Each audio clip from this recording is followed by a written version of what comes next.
It seems we have yet more in the Intel versus AMD battle, as Carnard PC Hardware, a French magazine, have just published something rather interesting that basically claims that Intel is working on a new processor, a slightly overclocked version of the i7-7700K, which would basically be considered as their response to Ryzen.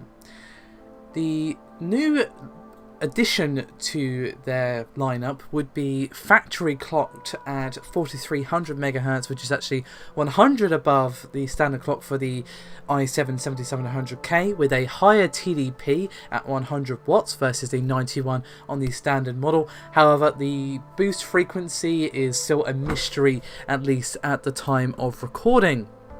It doesn't stop there, however.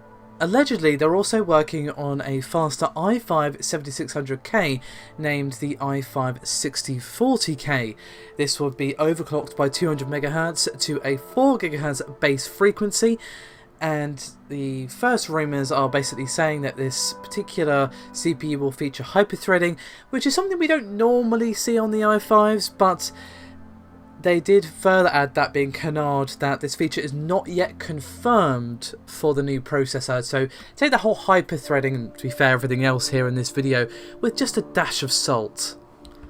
Now obviously the higher clock speeds speak for themselves, but of course, as I already said, the first thing from Intel here is sporting a higher TDP, meaning of course that the chip can deal with greater amounts of voltage and higher heat generation, meaning that it will potentially overclock higher than a more standard part, its more standard counterpart, if you will.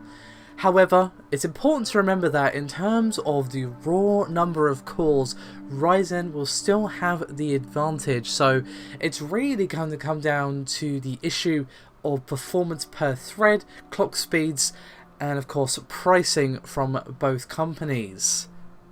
When I say clock speeds, of course I mean clock speeds from Ryzen.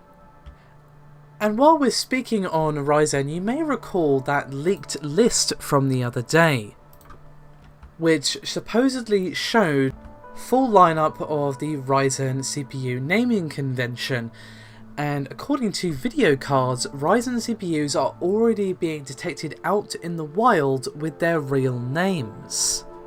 So these are likely to be retail samples or very close to retail. Now, whether or not these are their final names, we don't yet know. In fact, as Paul has said in the past, he does find the naming conventions a little confusing, so it is entirely possible that these aren't the final naming conventions. And it does seem that now that they're being detected, instead of being the R7, it is just the Ryzen 7, then obviously the 1800X or the 1700X or whatever it happens to be.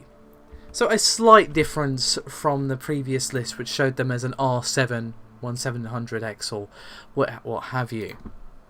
So it seems that someone over at Camp Intel is definitely concerned about Ryzen, and it's going to be very interesting to see the impact that Ryzen has on the market and of course the industry, to see how well it does in terms of not only performance but also how it does versus Intel's current offerings, and of course these offerings that are being created as Intel's attempt at an answer for Ryzen.